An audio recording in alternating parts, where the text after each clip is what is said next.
Beautiful people, it's me, Pamela, on my YouTube. Cho, no, what's the T? Siyahlaziya. Hey guys, indaba kaSenzo Meyiwa. Shem. We need help. We really need some serious help. Cause you know ukuthi uBaloyi and his entourage job rekade ngakeninda. Basala nalento ukuthi we've gotten away with it. And thina sikholile. Sitholile imali. And chances are they still get the money, and I just feel like they've told themselves ukuthi no, thina ngeke, we are untouchable. I once made a video ka-Brigadier Kenny in the beginning of last year. Is he untouchable? No, Kale. Okay, I did it in 2024. Is she untouchable? You feel good, you will never touch her. Hey, well, guys, how can we be played like this though?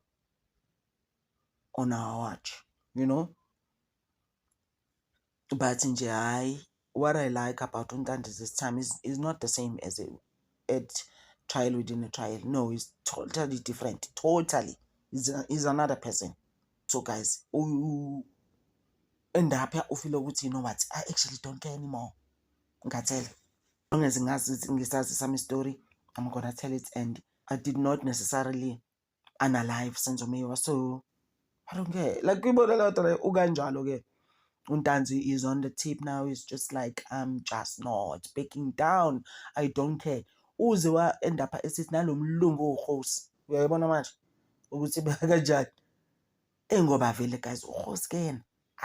Uhost yabona uhost and all those are the people that came that you're talking about. Look, Tom, they expect kanjani guys. Phone when you don't work for Vodacom or any network for that matter, CellC or MTN, you don't work there. So why would you think you hadn't expected guys? And he was very confident, and they were trashing him. They made to get off on knees. He didn't care. And plus, attorney Sipho Ramusipil is very good with those things. He was just like, please. He's very good with those on my phones and all of that. He was just like, please, there's nothing like that. Just tell us order, please. Because he was given information, by Brigadier Kenny, these are the phones, they don't exist. I've made them up. This is what you're gonna say in court.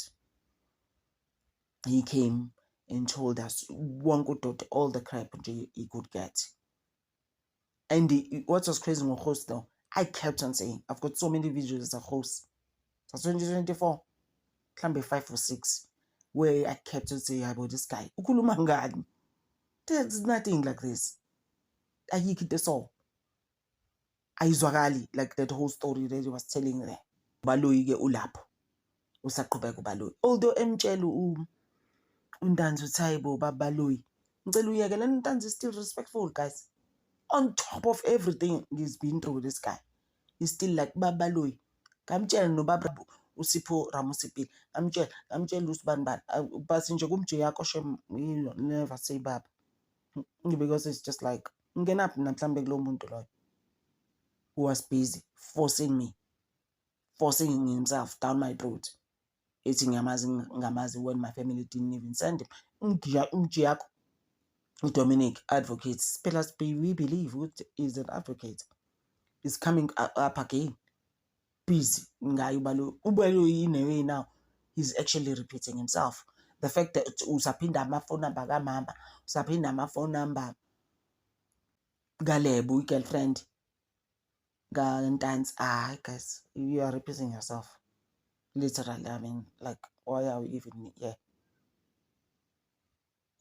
Well, guys, needs to stop, really. On the 8th at 8 p.m. we are live. It's our 9th live. It's been 8 weeks, just over 8 weeks doing, because we are able to speak about just about everything there. And you guys also comment, and thank you so much again for always supporting this channel. Nize Nagui Live, always being the same people, but I'll appreciate also if new people come, Jacoba Mnandi, and then I just talk about everything that has been happening. Guys, I've always said, I've always been vocal about out of 5 people, the first person to find like dance. Akusekho right, guys. It's actually not even right anymore. You must go home. I can see you number 1. I can see you number 4 as well. Yambona. You born alone. But I must go home now, guys. Akusekho right. It's not looking good. And the state, like I said, their case is done long time ago. They have to release umntana abantu manje. Ubali uhlulekile. Ngoba nje kade emdonsa untanzi with his busy. Emdonsa. It's just like angeke ngigalelo baba unamanga kanje mina. Asho ukuthi nogini into ayikhona. He was there ugini into.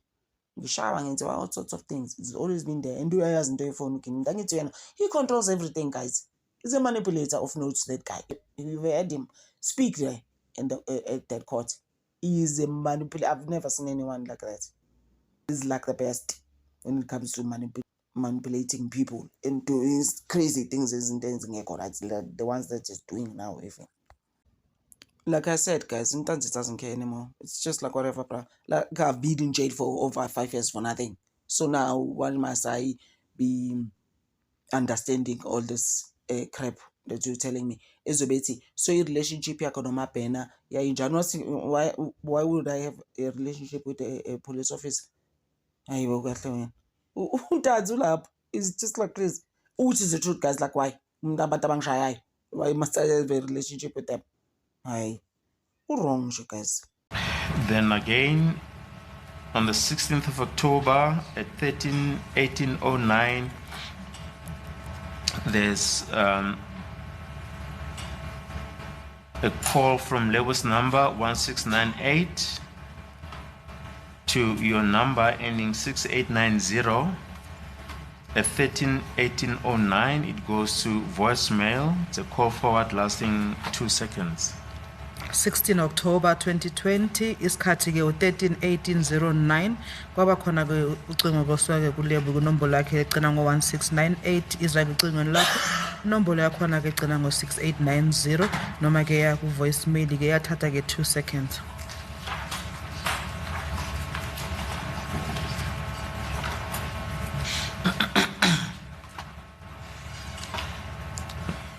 We just want to pause at this point and just show you a picture from the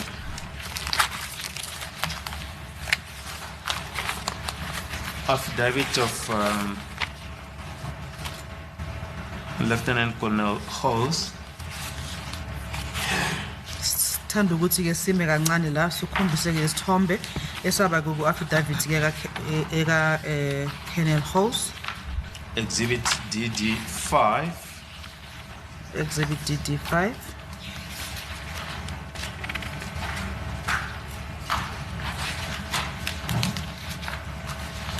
On page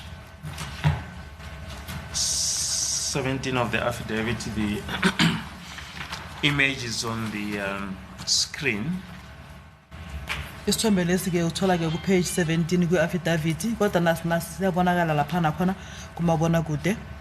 There's a male person on the left hand side of the picture. Who is that person? Khona ke umuntu osilisa ke lapha kulesithombe leso ubani lo muntu esimbona lapha? Isithombe sami. It's my photo. And the person, the female person on the right hand side of the picture, who is it? Lo wesifazane ngaku right ke yena ubani lo yamuntu? Uleboye. It's Leboile. Yes. Is it the Lebo whose cell phone number is 0726191698? Manje ke uLebo ke lo simbona ke uyena lo onayo le nombolo le ethi 0726191698. Yeah. Yes. And you said she was your girlfriend. Uthebe kuyintombi yakho? Yeah. Yes. We also wish to show you another image that appears on page 13 of the very same exhibit of Lieutenant Colonel Halls. The person on the right-hand side of the picture, who is it? Sithanda ukukhomba futhi esinye isithombe ke lapha usithola ku affidavit ke u page 13 ka Colonel Halls. Lo muntu lo sisandleni sokudla ubani ovelayo lapha? It's myself. Sandla sokudla ukuthi singapha. All right. Sandla mangimlaphisela sokudla singapha ngake mangazi ngisho ngasiphi isithombe. The male person Umuntu wesilisa ke lesimbonayo. Yemi. It's myself. and there's a female person on the screen as well. Who's the? Can you identify the lady? Ungasitshela ke ukuthi ubani ke inkosazana lovelayo lapha kulesi sithombe? Nqobile ngadlamini. Isinqobile Dlamini. What is the relationship between you and Nobile? Manje ubudlelwano bakho noNqobile ke yini? Umuntu engizwana naye. It's somebody that I was in a relationship with.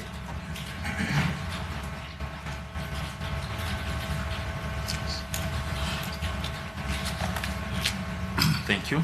Manje naye uxhumana ngaleli cala. She's also part of this, involved in this matter. You'll recall we're just showing you the pictures as they appear in the affidavit of Lieutenant Colonel House.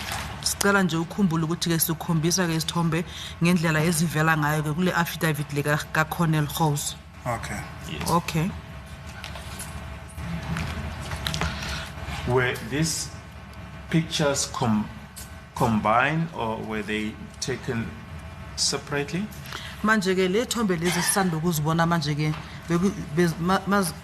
besihlanganisiwe zombili noma ke sithathwe nga 1-1. Zindawo engafani ibhasi ngapha yindlu ngapha indawo engafani ehlukene. This is two different places. The other side is the bus and on the other side is the house. So, in other words, these are two separate photos that were combined. Ngamanye amagama uthi ke ithombe ezimbili ezahlukene kodwa ziye zahlanganiswa. Ziditshaniswe yimi. Yes, I'm the one who combined the photos. When was that? Ukwenze nini lokho? Ngoba yena mina ngimgcine ngoJanuwari utaditshaniswe yimi ngisekhale zithombe early nje January ne amalanga ecorona ngoba ube khona ngoJanuwari nje ngoba uhambe ngekimi lapha kwe1-2 ekhaya ku2020. These pictures were combined around January since she was at home around that period and she left around the first. Uthe mhlawumbe wahamba nge1. Yena wahamba la kwe2 ngoba nami nge2 suke ngibuya naye ngisokunyuka mina nge2 suke ekhaya ngizegoli. She left around the 2nd of January since I was also leaving home coming back to Gauteng. Just below the picture, there's metadata. It shows 2011-2020. Is that more or less the date when the two photos were combined? Uthi ke mshushu simobheka lapha na ku metadata ke ukhombisa ke idate ke kuyi 20 zika 11 2020 kungaba isikhathi lapho lithombe zahlanganiswa ngaso. Ingakho ngabeza ubaba uRamsephe ngathi akamtshena ubaba uSteno ukuthi unamanga lezi thombe ukuthi iditshaniswa ngale date. Lezi thombe ebisane zikhona efonini yami lezi. That is why I had informed Mr. Ramusepeli to inform Stain that it is a lie that these pictures were combined on this particular date. They were not combined on this date. Ingakho ngamtshela akamtshena straight lapha kodwa akakhulumwa neqiniso. That is why I had instructed him to tell him in court that he's not telling the court the truth. Lesi sithombe sekepezi mangaphosisi iskipa lesi ngisithenga angama 2018 siya December emakhaya. Lesi skipa mangaphosisi. The picture where I am wearing a cap and a t-shirt, if I'm not mistaken, I bought this t-shirt around 2020 when I was going home. Isithombe lesi ngashutha ngesebhasi ebhasini masibuye emgodi sithanda ukudlala amakhadi ngoba ibhasi ayisuke ngabona mangihleli so sidlala amakhadi sibeka amakhadi and this picture I was in the bus, and normally when we come from underground and we're in the bus we'll normally play a game of cards. As I'm sitting, it shows that I was still playing that same game. Isithombe sona ngaba lapha nje ku 2020 inyanga ngikhumbula sona zayisana imix wesozi ifakwe so efonini yami nini zayisana zikhona ukuthi simanze siqhumana le date le akusiyona. This picture were like this, combined together like this in my phone, but the date is not the correct date. It's not the date. According to you, just repeat the date. when they were combined? ngokuya ngawe ke zahlanganiswa nini ngicela uphinde ithi mina lezi thombe zihlanganiswe early ngabo January ngoba lo muntu lona ngigcine nje ngeyithuma ngeze eGoli. I said to the court that I combined this picture early January, and because at the last time I saw this person was around 2nd of January when I was coming back to Gauteng.